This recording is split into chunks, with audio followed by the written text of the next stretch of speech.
गणपती बाप्पा।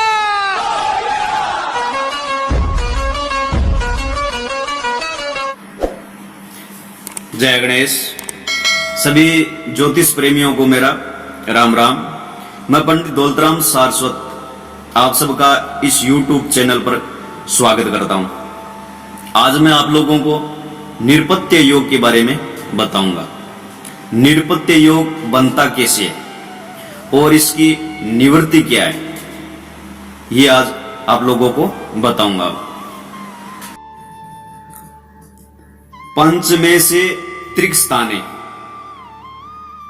अस्ते व रवि संयुक्ते।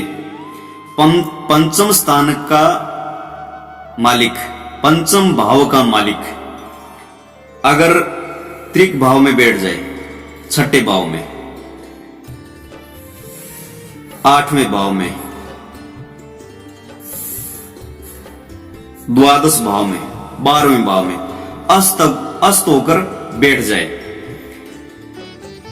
रवि संयुक्त और साथ में सूर्य हो, तो यह पहला योग बनता है निरपत्य योग। दूसरा, पंचमे भवने पापाग्रह। पंचम भाव में सूर्य, राहु या केतु, मंगल, शनि, ये चार ग्रह बैठे हो पंचम भाव में, तो ये निरपत्य योग का निर्माण करते हैं। तीसरा, अगर पंचम भाव में शनि के साथ बुध बैठा हो, शनि के साथ बुध बैठा हो, तो ये निरपत्य योग का निर्माण करता है। चौथा, अगर पंचम भाव में राहु के साथ चंद्रमा बैठा हो, तो ये निरपत्य योग का निर्माण करता है। पांचवा, पंचम भाव में मंगल बैठा हो और शनि की दृष्टि हो, दृष्टि तीसरे भाव में शनि बैठा हो, तो एकादश भाव में शनि बैठा हो, तो अष्टम भाव में शनि बैठा हो, तो अष्टम भाव में शनि बैठा हुआ पंचम भाव को देख रहा है, एकादश भाव में बैठा हुआ शनि पंचम भाव को देख रहा है, तृतीय भाव में बैठा हुआ शनि पंचम भाव को देख रहा है। अगर शनि पंचम भाव में बैठा हो और मंगल की दृष्टि हो, मंगल दूसरे भाव में बैठा हो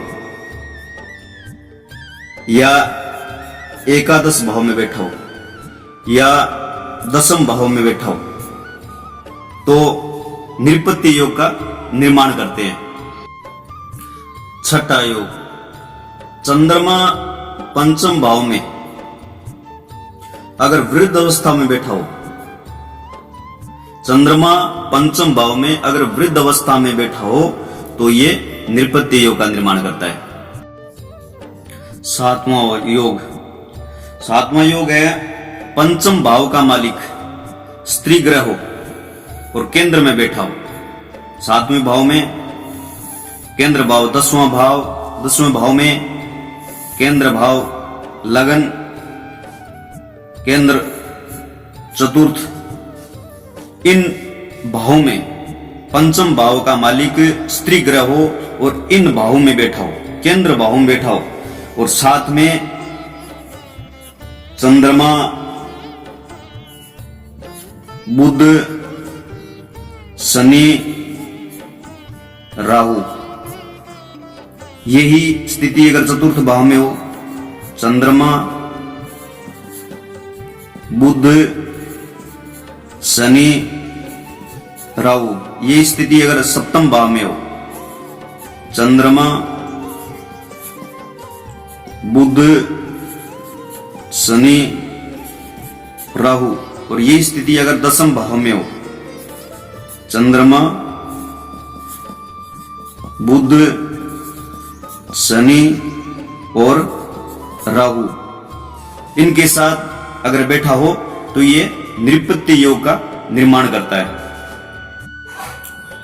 आपको मैंने बहुत सरल तरीके से ये योग बताया है। किसी भी जातक की कुंडली में नृपत्य योग का निर्माण हो रहा हो तो इस योग में जातक निसंतान होता है, उसको पुत्र रत्न की प्राप्ति नहीं होती है। इस योग में जातक धन धान्य से परिपूर्ण होता है। इस योग की निवृत्ति के लिए उपाय बताता हूं। इससे पहले आपको मैं बता देना चाहता हूं, देवस किसी भी जातक की भगवान की कृपा से या साधु संत के आशीर्वाद से अगर पुत्र रत्न होता भी है तो इस योग वाला जातक संतान से सुखी नहीं रहेगा, वो दुखी रहेगा। ऐसे में व्यक्ति अपना कारोबार पुत्र को संभालकर अपनी गति का मार्ग ढूंढ लेना चाहिए। यह दोष क्यों लगता है? द्विज दोष कृतः पुरा, पूर्व जन्म में ब्राह्मण का दोष किया हुआ है, इसलिए ये दोष लगता है। इसका उपाय क्या है? ब्राह्मणों के द्वारा वैदिक मंत्रों से आगे बीज मंत्र लगाकर जप करवाने से कृते द्वापर त्रेतायाम वेद मंत्रा सुसिद्धिदा कलो सिद्धि करा हेटा बीज मंत्र यजाम तथा।